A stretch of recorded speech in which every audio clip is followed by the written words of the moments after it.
So And we are welcome. live. Hello.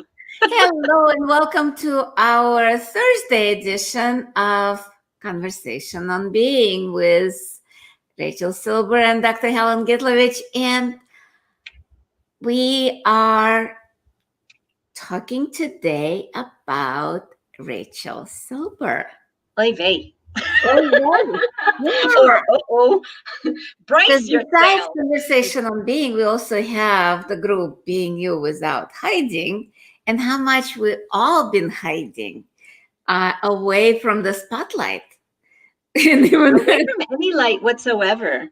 Rather than going, this little light of mine, I'm gonna let it shine. So anyway. so, Rachel, let me ask you a couple of questions, kind of like start the conversation rolling, because knowing you for quite a few years now, and so grateful for you being that gift in my life and the life of a lot of people. It's just honor to kind of like ask people to know you a little bit better from maybe a little bit different side. Not so much as a facilitator or, as you say, facilitator. Wait. I got it. Yeah. Yeah, Silly. facilitator. Uh, it's it's about what you know. So it's about kind of like we're not talking about serious purpose of life here, please. Aw. Oh, I thought that would be so Oh, wonderful to get really serious and really let's significant. go Really serious. like, What's your purpose in your life right now? well, something that I always say, and I even made a t-shirt of it, is that my job is the joy of being. And the Oh, more ease, the more happiness, the more relaxation I'm willing to be, the more out of control I'm willing to be. And by out of control is I have no idea how things are going to necessarily show up. I'm just asking for more and more in my life. And kind of, I let go of the reins. I'm like, okay, show me what's next.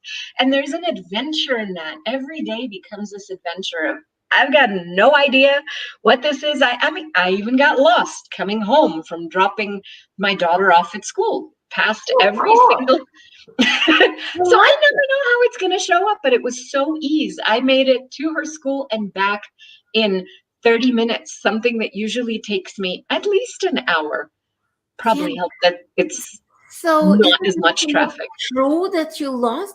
Because a lot of people say, "Oh, I'm lost. I make a mistake. I'm this. I'm that." And it's funny because you said my job and then I'm lost. How much in our lives do we actually judge ourselves Yeah. and not allowing us to be that joy? Oh, I have a birdie just flew to my patio door and just sitting Oh, like that's so floating cool. in the Looking at you. Like, She's hello. she's actually sitting on the mat. I cannot take a picture because her. Oh, yeah. Oh, that's what's so cool. Well, shiny ball syndrome. So, Rachel, But is that part of the joy of being? The actual exactly. noticing and receiving the gift of everything that's around you. Yeah. So, what if it's not about being lost? What if it's just detours that makes us who we are? Yeah. How much in Like our life we actually did those detours, maybe sometimes a little painful detours. well, it depends on our choice because I've really noticed, especially recently, how much we choose for the normalcy of pain, the normalcy of drama, the normalcy of Mhm. suffering, because that's what so many other people seem to be choosing. Yeah. We're not choosing the happiness and the ease and the joy. It's like, oh, that's for other people. That's not for us. But what if it is? What What if that's truly why we're here? yeah. Fuck up the And world and have some fun in the process. it's every time I'm with you, that lightness is uplifts and bubbles. Thank I you. love it. I got my unicorn sock on and my dragon sock on, and I'm like a little happy kiddo. I love this. I love it. I love it. So, how do you be that? How to be that? Or like, how do you I'm not sure that? about the how. You just Yeah, it's not about how, but where and, well, where was that choice and what choice did you make that created all of this? And it might It's not been be, gradual. yeah. It's been gradual. It's not like an overnight thing. So for anybody who doesn't know me or didn't know me pre-access or whatever, so I was diagnosed as bipolar. I lived most of my life I was a happy kid to begin with. And then I just tapped into other people's universes, primarily my mom, but not only, all sorts of people. And she tended to go into trauma and drama all the time. That's just how she bees. That's Mhm. for her, joy is depression. So it's interesting. I mean, not so much depression as worry. Give her something good to worry about. She's like a dog with a bone, rather than, oh, I'd love to make this person really happy. Nah, happiness is a choice, and you got to see when you're choosing things. For me, one of the turning points.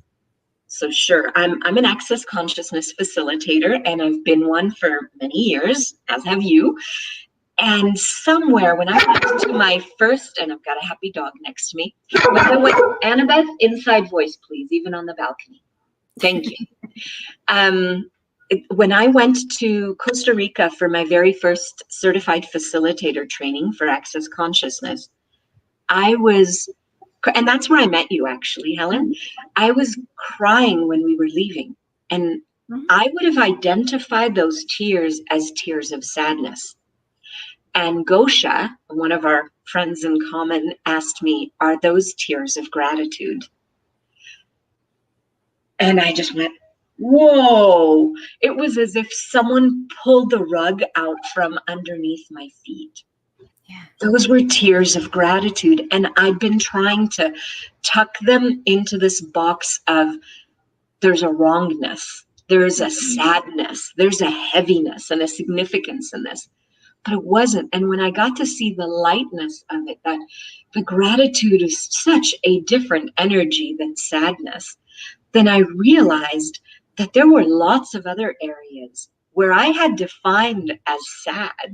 I had held on to as sad. They weren't. They were this beautiful, melty appreciation of stuff.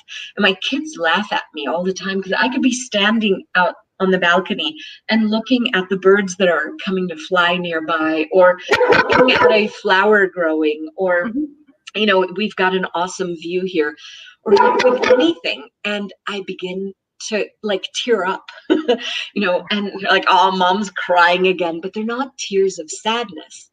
It's this overwhelmed, like, whoa, what a magical world we live in. And I'd never seen the world from that perspective before having the tools of access consciousness. And so it's been a really interesting experience. It didn't begin in the first bars class that I took. It was being with the tools, playing with the tools, being in the space of question, and more people that are choosing possibilities. And that kind of lit me up and melted my world into a world where joy was actually not only a possibility, but a favorite ingredient to add to every experience. Love it. And especially the way you talk about the melting, the unfolding. Is there any particular tool, any particular person, particular class that played, well, all of them? I mean, I love all of them, but is there anyone that comes to mind right now that's in the beginning shifted the most for you to kind of like get you on the road of that melting?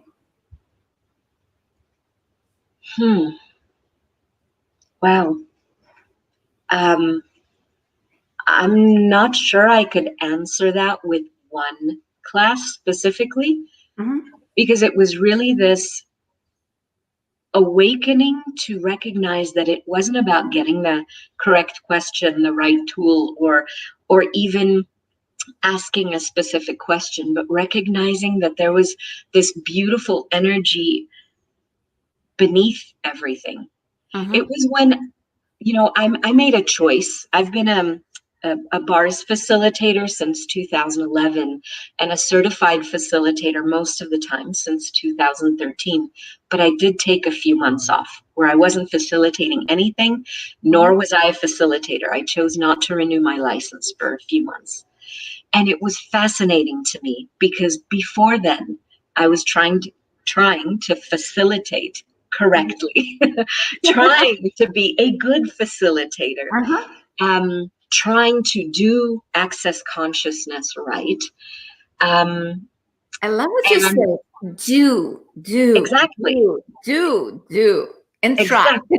Trying and doing. And I wasn't being. I had seen, and this is fascinating for me because you won't find, after my name, oh, I am this facilitator or that facilitator, and I don't put all the letters beneath, nor do I care, really. Because what I got is that my being is more melty and expansive than just that. If I would relegate myself to the need of having to be a facilitator and a good facilitator and a right facilitator and just like being a right mom and a right, whatever else, I wasn't enjoying myself. I wasn't enjoying facilitating. I wasn't enjoying anything. There was, and it felt like I had been sucker punched with, oh my God, I'm no longer a facilitator. And then I got into the wondering and the choosing and the meltiness of, if I would add this into my life, what would my life be like? What would the world, more so than my particular, little tiny postage stamp self-interest, what would the world actually be like if I do choose this, if I play with this, if any conversation that I have, whether it's in this format with you or just filling up gas at the gas station or going grocery shopping or walking through the world, what would be different if I were willing to be that facilitator?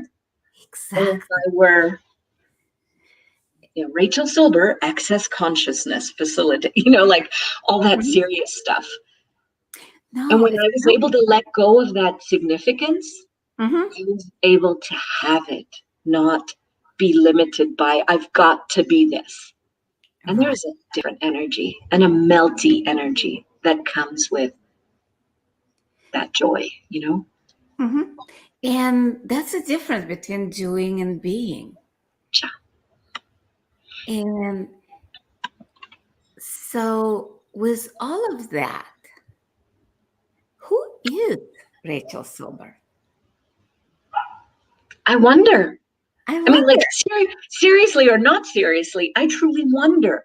Like, it's changing all the time. It's different all the time. Like I was saying, I got lost on the way back. We were at a maestro class a couple of weeks ago, and, I was stopping at red lights and stopping at green lights and driving on red. Everything is like so new and so, what if we're no longer whatever we had decided we were beforehand? Yeah. And so if I didn't decide who Rachel is, who could Rachel be with every experience that I choose? Who could Helen be with every experience that you choose? What could being you without hiding be with every conversation that we choose? And what contribution could we be when we get out of this thing and we start just playing? Yeah, because the definition don't define us. Although all they do is put you in a jail. Yep, in a box. Kind of like, and Jack in the box. Yeah, except you're not having so much fun popping out of there. It's not when you're trying to see yourself through the eyes of everybody else, or through the stories that everybody else is told, then you miss the possibility that you could be. You miss surprising yourself in the damn morning. I mean, really, if we let go, and I do this many times where, not every time, I will say, sometimes I forget, but I'll say, okay, everything I've ever been, seen, done, heard, chosen, decided, whatever, everything I've been up to now, I go bye-bye. Whether it's me, relationships, me and access, me and my kids, my parents, whatever, just letting go. And when I let go, then something else has an opening, to be able to show up.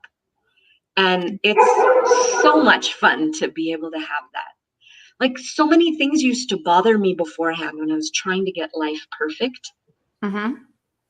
And I just don't give a fuck anymore. I mean, I really don't care.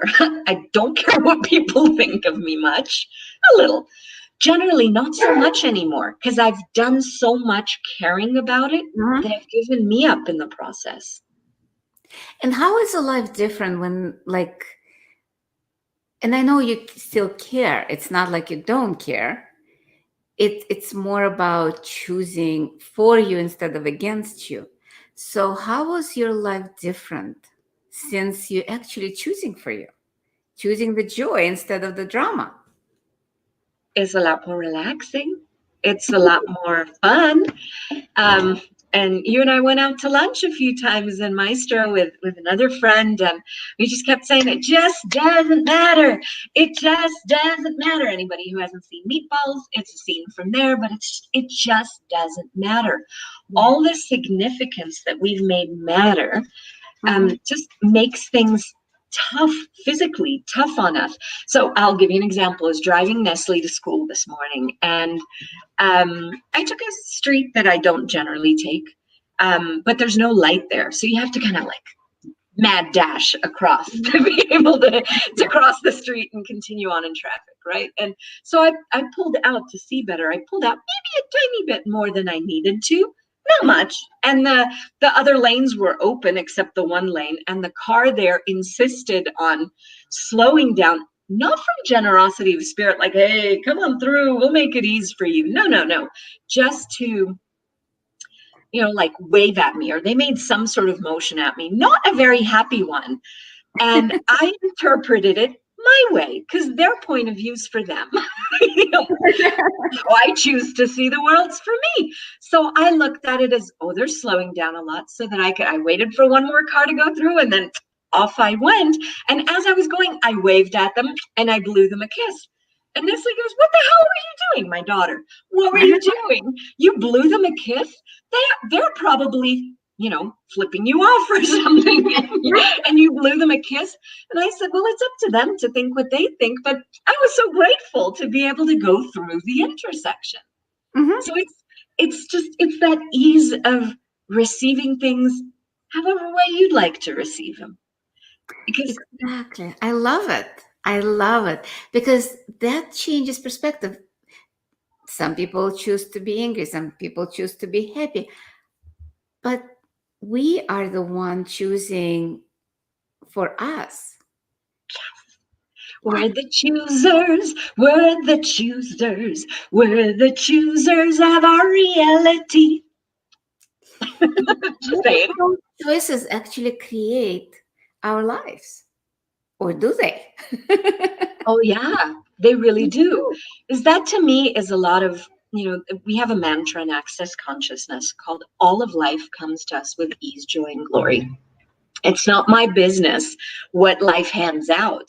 That's up to life, or another driver, or another parent at school, or even your parent, or my parent, or anything else.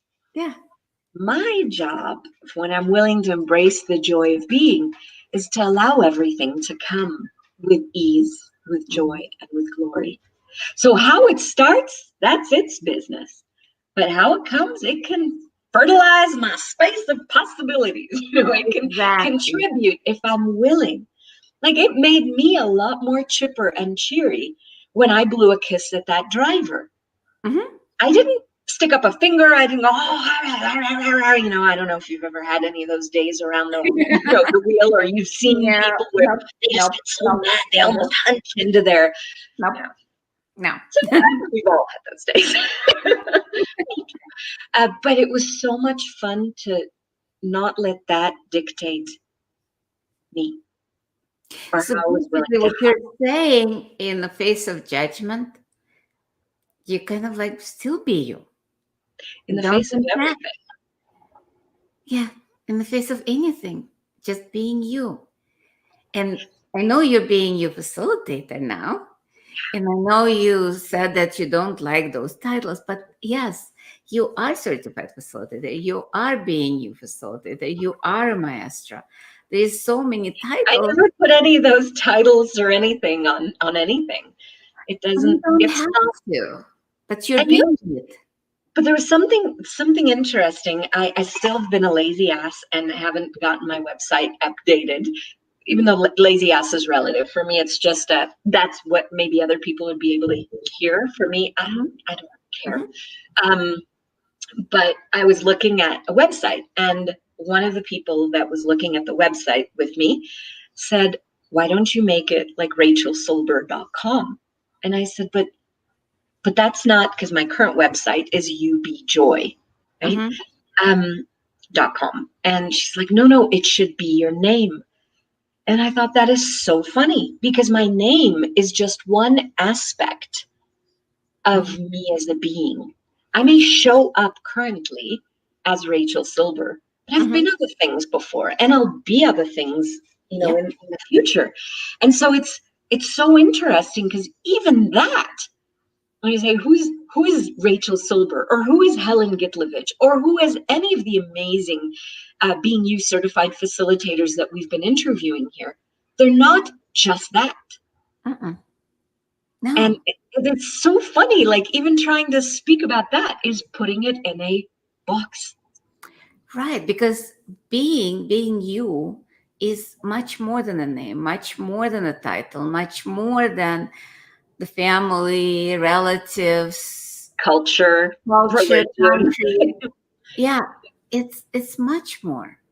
Yeah. But a lot of times people define themselves or us by where we are. And this way, either like us or don't like us, connect with us or don't connect with us. Yeah. So what if those walls of separation don't exist? What if they are just imaginary? And let's just melt it. How much more fun would it be? Fun and joy and gratitude in and of themselves melt any solidity that's around.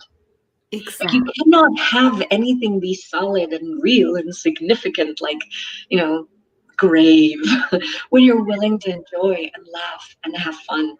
And you have gratitude for things. You have gratitude for yourself, and you have gratitude for everything that's unfolding around you. It just, you can't make it so solid and heavy and real. Because it's interesting. Because what if we didn't have the past? Yeah. Then every day would be a new adventure. And so being us would be that adventure of being, that adventure of choosing, that adventure of experimenting and savoring and exploring. Yeah. It's funny because I'm watching Haven, which is a show on TV.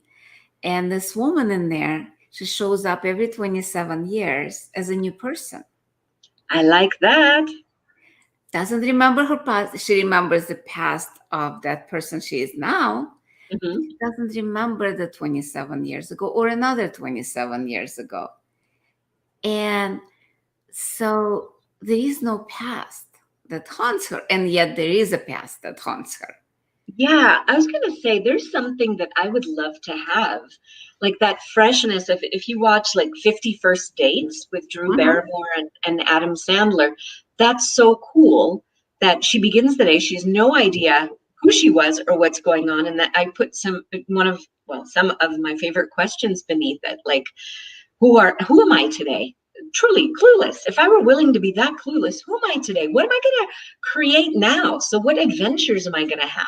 What am I going to enjoy? How much fun could I have? What would be, if I didn't have a point of view of, oh, I don't like sushi, or, oh, I don't like the color green, or whatever, then, oh my God, my repertoire of possibilities, my smorgasbord, if you will, is so much wider and so much more amazing and so much more vibrant, because I'm not cutting anything out based on the past.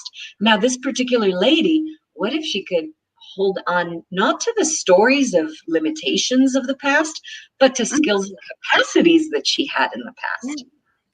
That's a superpower. What would it take to have that and tap into all that stuff we know without all the trauma and drama of the weight of the story, and all those burdens we have to carry? What if we could just shrug Atlas right off? Yeah. And that weight of the whole world, what if it's imaginary? Yeah. Wonder. And what if we just did the exercise? I love exercises, you know that? What if we just see all that, our lives, past, present, future, all those thoughts, feelings, and emotion, and imagine it as a big, heavy ball like the Atlas was holding. Mm-hmm. Oh, let's get even heavier. All those problems. Yep. All of them. Bring them on. Bring them on. Bring them on. And Make just a big carry them on your shoulders, on your back. Like, get real creative. Oi. Oi. And what do you choose now? Do you choose to carry it? Or do you choose just to like shake it off and just let it go? Yeah, I'd rather just let it go. Right and wrong, good and bad, pack and pat, all nine shorts, boys and beyond. And that's our clearing statement from Freshness. Oh, I'll pop that right in here. What if it's that simple? A choice point to just say, that's who I've been up to now. Yeah. And now I'm willing to let that go. It reminds me of a story that I read. I don't remember from whom, and I don't remember when. Sorry, it's one of those things. But I remember there was a story about this guy, farmer, whose donkey fell into a well. Mm-hmm. And, deep well, donkey's in there, and oh my goodness, what can we do? There's not much we can do to pull him out. They decided, the farmer and the neighbors, they said, we're just going to have to fill in the well and bury the donkey. I mean, it's not going to be usable water anymore. So they took shovels and everything, started filling up the well. Shovelful after shovelful after shovelful after shovelful. And pretty soon they could see the little tips of the ears of the donkey. And then, the head of the donkey, and then the body of the donkey. What was the donkey doing? Every shovelful of dirt that they threw on top of him, rather than resigning himself to, oh, it's all coming at me and it's terrible, you just shake it off. Like what you said, just shake it off and step up. Shake it off and use it to your advantage. Shake it off and create something different. Shake it off, and the floor level of the well, as they were, throwing in the dirt and he was shaking it off, it would just go higher and higher and higher until he was just able to step out. Mm-hmm. Yeah. So where are we not using all of those, shovelfuls of dirt or other people's points of view or whatever else is going on experience-wise? Where are we burying ourselves under the weight of the past, rather than using it to our advantage? Whatever comes our way. Yeah, I wonder. So that's what I noticed was you. You pretty much shake it off and step up. Shake it off and step up.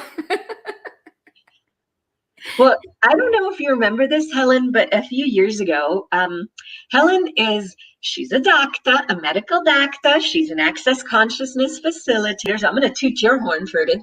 She's an access consciousness facilitator, certified facilitator, bars facilitator. She's a 3-day body class facilitator. And she also has her own school of Akashic Records. And she was here facilitating an Akashic Records class 3 years ago, which is pretty freaking awesome. And I remember something came up in that class where I said, I'm generally blank, like not blank, like I'm not perceiving. It's just that things empty out. And I use the metaphor of the Lego movie. There's a character in the Lego movie that had a little piece glued to his back. He was considered the special, but all these masters who, they were the master builders. They were, what ideas do you have? What plans do you have? What phenomenal things do you, and he was like, double-decker couch is what showed up in his, he just had this openness and insignificance of, doesn't have to look a particular way, just now what? And that double-decker couch actually saved them when they were caught in an explosion. But you guys will see that if you watch the movie. It's a phenomenal movie. It's got a lot of the Lego movie. It's actually the Lego movie. And you see, chairman business there, and then the people who are, everything is awesome. It's one of the songs from it. But the thing is, he was special. He was special by his creativity. He was special by his totally different way of seeing the world, and his almost the unlearning or the unformality of everything. And he was just so open.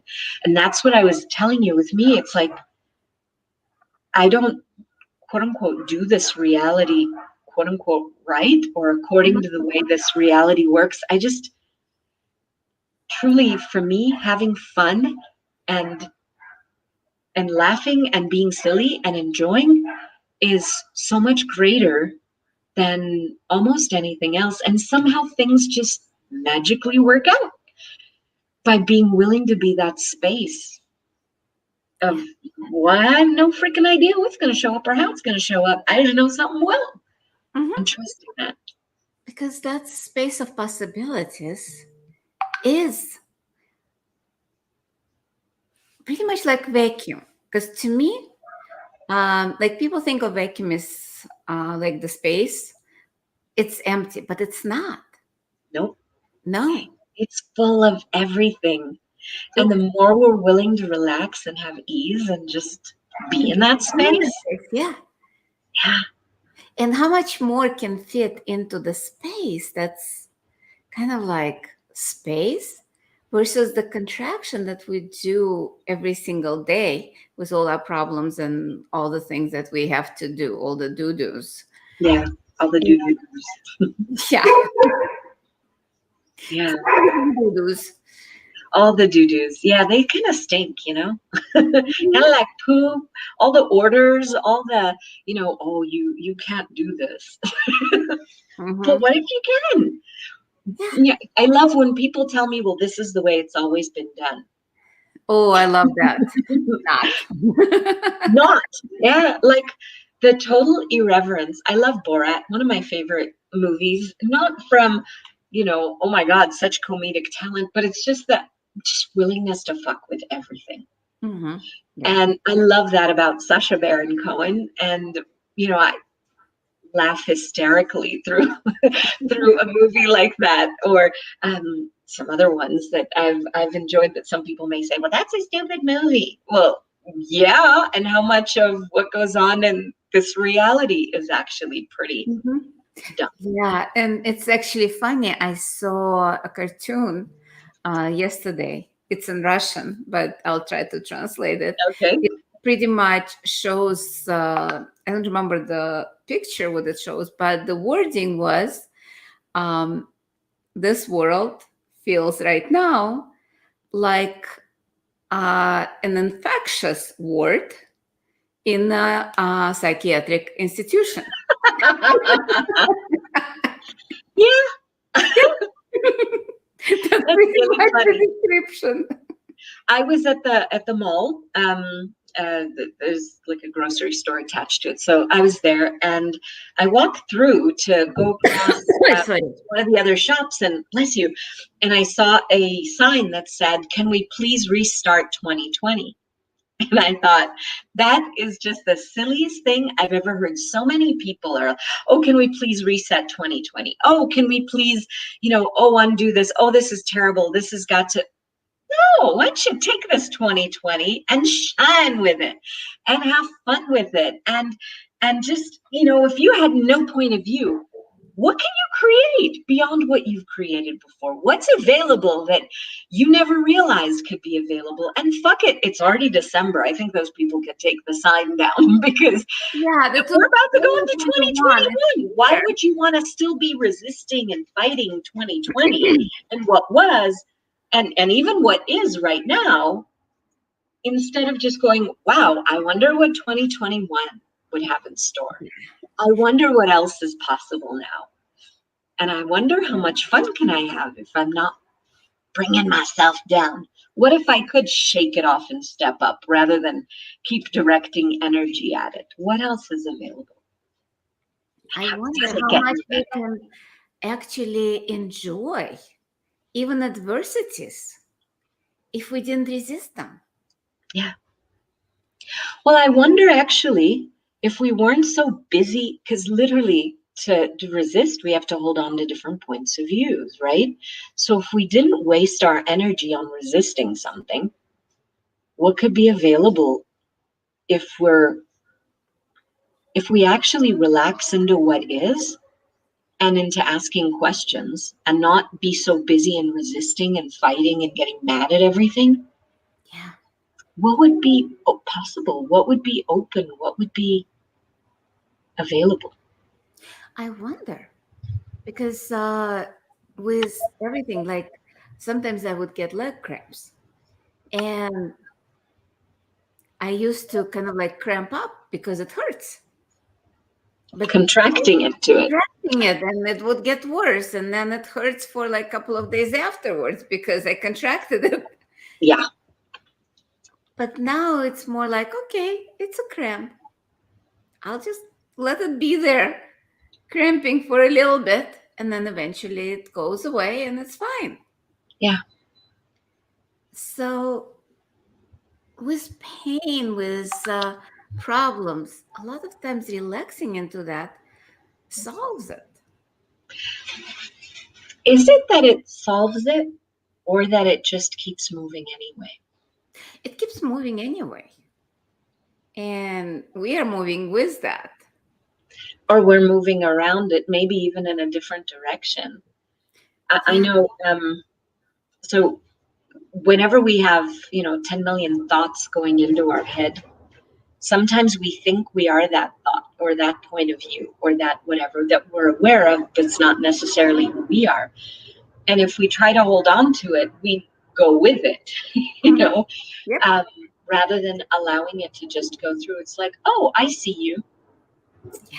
And as Dr. Dane here, the co-creator of Access Consciousness and the author of the Being You Changing the World book, which is what the Being You facilitators play with and work with. And there's a cool book club too, by the way. I'm just putting the info down below where people can get the book and join the book club. But Dr. Dane here, I remember said recently, I see your pain or your intensity or your judgment or your whatever, and I'll up you gratitude, and I'll up you allowance, and I'll up you my freaking sense of humor, and I'll up you whatever else, So what if we could just be with it, and in that being, not fight, but melt, embrace. It actually reminds me when like a child falls down and in pain. What does the mother do? Mother, father, they embrace that child, hold them. It's like, yeah, I'm there for you. Kiss the boo-boo. And kiss the boo-boo. Come on, kiss my boo-boo. I love it. Kiss my boo-boo. There you go. Some people might call it boo-boo. Some people might call it something else.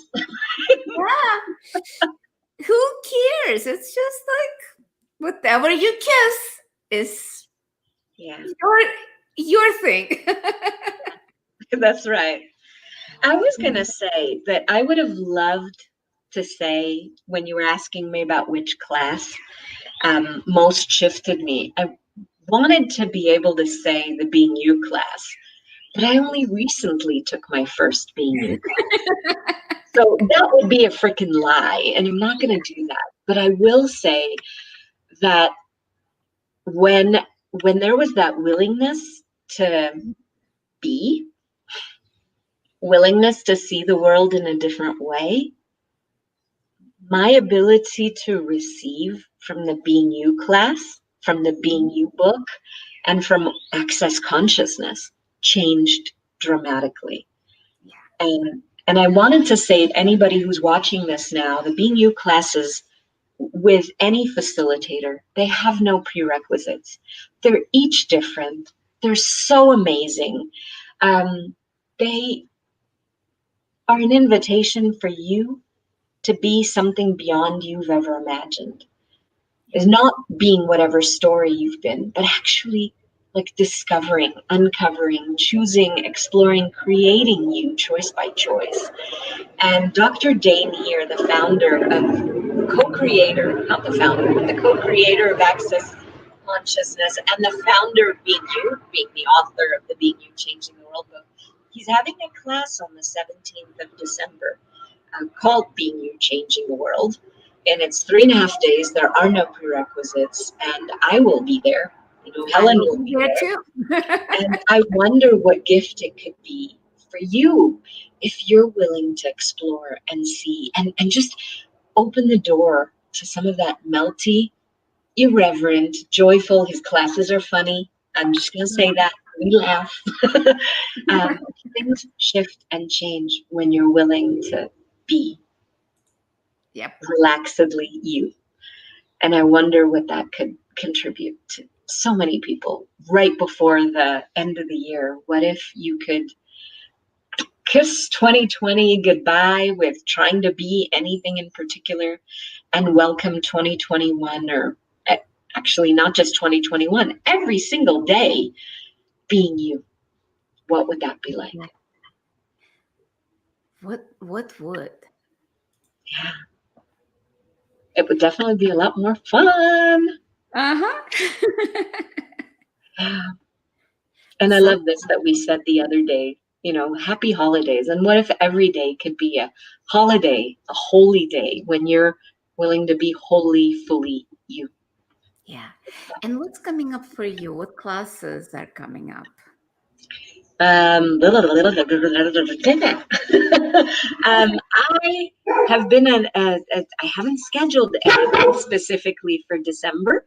I'm just kind of playing it by ear. I play with you in the Being You Without Hiding group, and I play in a group called Space of Possibilities. And I've just cleaned up. I went into my physical office space. It's called the Space of Possibilities. I went for the first time in 8 months. I went in to clean up the space. So I'll be playing there physically in the next couple of weeks. So I'll probably be having a bars class, some exchanges, things like that.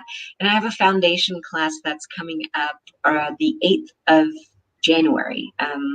So that's going to be a lot of fun. And then I'm going to be creating some Being You stuff, but it'll be on my Access Consciousness page. If you go to my profile on accessconsciousness.com, or there's a link through the link tree that we had somewhere. There's a link here. Here we go. There. So if you go there, you'll find out about what Helen's got coming up and what I've got coming up. And that does it get even better. And like I said, go to beingyouadventures.com and drdanehere.com, and you can find that Being You class we mentioned. And there's the beingyoubookclub.com, and you can, enjoy exploring the Being You Changing the World book. And I wonder, really, do if we're willing to not take ourselves or life so seriously, how much more fun, how much lighter could the world be? Yeah, I wonder. Yeah. Wow. And tonight actually begins Hanukkah for anyone who doesn't know. But I think during Hanukkah, actually, I would love to ask you, Helen, maybe, publicly like invite you to just play with the irreverence of, being different in the world, unhiding us. Being a Jew when, the rest of the world is talking about, oh, Christmas, Christmas, Christmas. Hanukkah's on the menu too, and not only that, but there's Diwali, there's Kwanzaa, there's so many different things, and I just wonder if we're willing to include everything. What do we know? How much joy could we have, and what if it didn't have to look like only one particular way? What else would be possible? So, what if we could be Jews and change the world? That's a good idea. When was that? And Hanukkah is coming up when? Tomorrow? Tonight. Oh, tonight. Light them up. It's all about miracles. And that's what we talk about in Access, being miracles, right? And shining our light and adding more light. So how does it get even better than that? I think Tuesday we're gonna do a Hanukkah special, or not so much Hanukkah special as lighting up the world. Who else would like to light up the world? Let's do like on Tuesday next week, right? Yeah. How does it get even better than that? I love it. That will be a special edition of Conversation on Being. Yeah. And we might show you how to spin the dreidel. Yep. That would be fun. Thank you, Helen, for this. I had no idea what you meant when you said, let's interview you. And I'm like, we already did that, didn't we? For like 20 minutes or something one day. Yeah. And how much are you still kind of like, I'm not here, I'm not here, I'm not here. Actually, more so, more present. More, yeah. And much more recognizing the gift that I be and that each of us bees when we look beyond what we think. As Mary Poppins, the new Mary Poppins, or Mary Poppins Returns, whatever that was called, she sang, "The cover is not the book, so open it up and have a look." I can't remember all the rest of the words. Stop that hiding completely, because if we are playing small, it's not helping the world. No. How much the world will be brighter and bigger space if RachelSilber chose to drop her barriers and be all of her. Yeah. All that. And I was gonna double dog dare you, Miss Helen. You too. And every single person watching. What would it be like if more of us would be willing to embrace the magic that each of us is, and the difference that each of us is, and the beauty, really just the amazing, phenomenal beauty that each one of us is? That we've said, oh, it's not meeting the standards. Fuck the standards. What if you could celebrate the difference that you be? Yeah, the uniqueness of every and each one of us. Yeah. And it's not about having to shout it from the rooftops or get 10,000 piercings or paint the hair pink like my daughter just did or anything like that. It's just that you're simply your being you is that different. It's interesting that you said painting and creating. That's not uniqueness. This is actually proving the uniqueness. Just, that's that doo-doo head. That's a doo-doo head. What if we don't have to paint anything? What if we don't have to do the piercing? What if we don't have to do anything?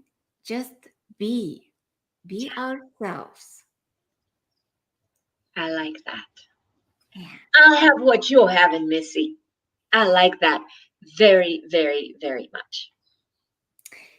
So thank you, and we'll see you guys, whoever, whenever you're watching this or watching our next episode on Tuesday. I'm looking forward to that. I'm going to go all out. We're going to happy Hanukkah that motherfucker. I think it's just so much fun. Me too. I'm not going to start it now because I almost started to say a few things. I'm not going to start that. I'm just going to say, have fun, enjoy, and we'll see you Tuesday. See you soon. Thank you, Helen. And Bye-bye. thank you for Thank seeing more in me than I was willing to formally show. I appreciate that. Thank you. Bye. Bye, everybody. Bye, everybody.